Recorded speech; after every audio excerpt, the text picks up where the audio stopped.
The 1970s were a golden era for child stars on both the big and small screens. Young talents delighted audiences with their natural charisma, comedic timing, and emotional depth.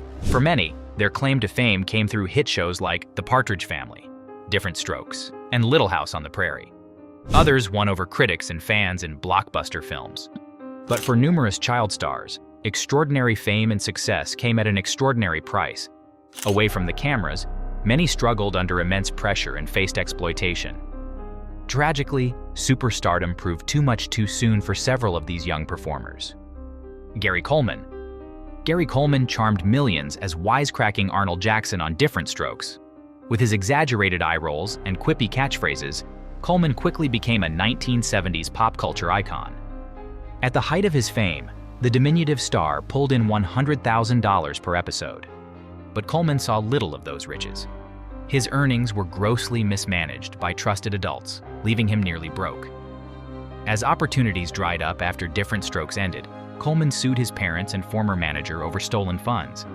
But the legal battles took a toll, both financially and emotionally.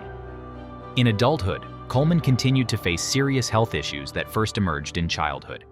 A congenital kidney defect stunted his growth at 4'8". The condition required 2 kidney transplants and frequent dialysis, which plagued Coleman throughout his life. In 2010, Coleman suffered a serious head injury during a fall in his Utah home. He succumbed to the injury at age 42. Coleman's untimely passing served as a sad reminder that for many child stars, fame's glow can quickly fade.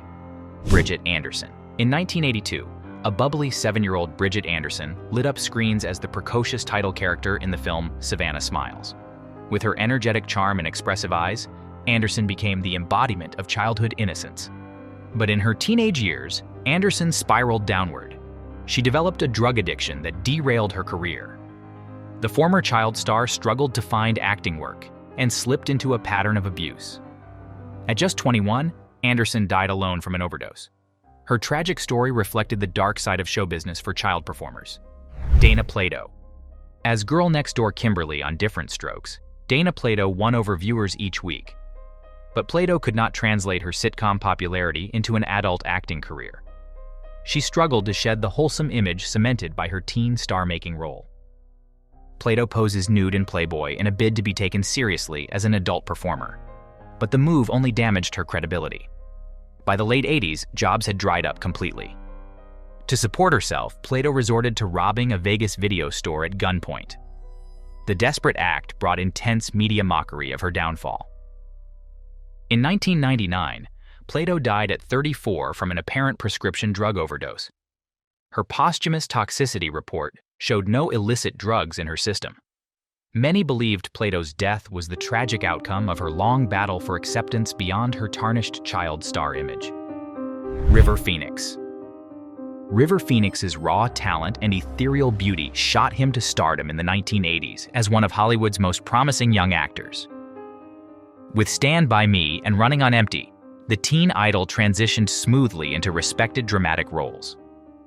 But behind the scenes, Phoenix self-medicated with drugs to cope with fame's pressures.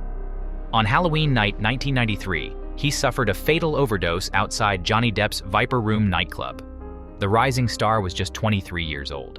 Phoenix's tragic death from a heroin-cocaine speedball focused international attention on Hollywood's undertow of addiction. It also sparked discussion about the extreme pressures placed on young performers. Phoenix's story warns that early entry into the limelight can come at a steep cost. Anissa Jones. Anissa Jones charmed TV audiences in the late 1960s as Buffy on Family Affair. With her trademark Mrs. Beasley doll and blonde pigtails, Jones personified youthful innocence. By 1971, the sitcom had run its course, and Jones struggled to find roles beyond Buffy. At just 18 years old in 1976, the former child star was found dead at a friend's home from a drug overdose. Once a picture of wholesomeness, Jones had fallen into addiction, depression, and anorexia in her teenage years. Without guidance, the former Buffy was unequipped to handle real life away from the cameras. Jones's story put a tragic face on the vulnerability of child stars. Todd Bridges. As Gary Coleman's older brother Willis on Diff'rent Strokes, Todd Bridges became a familiar face in households nationwide. but the beloved sitcom proved to be the peak of Bridges' success.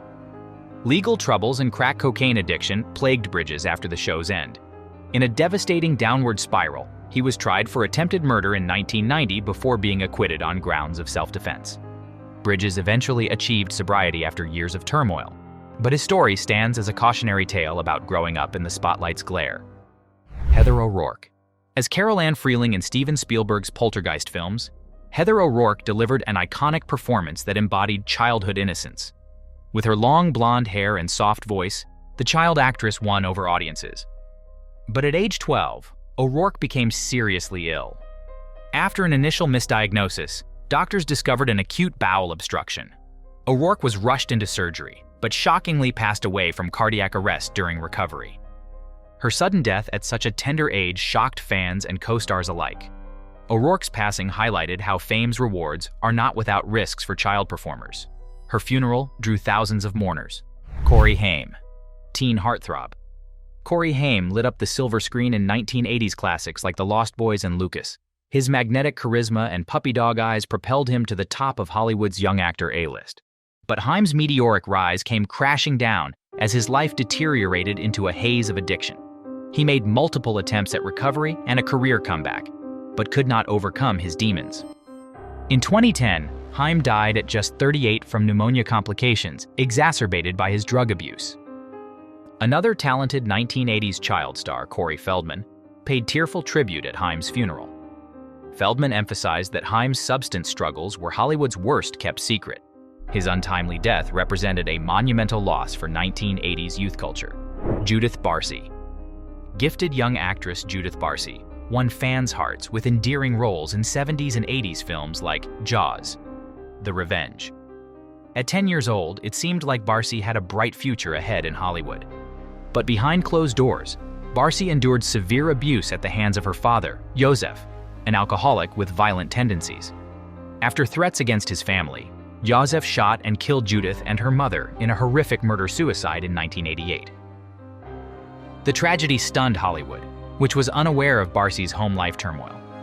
Her heartbreaking story underscored how easily child performers can fall through the cracks without sufficient safeguards.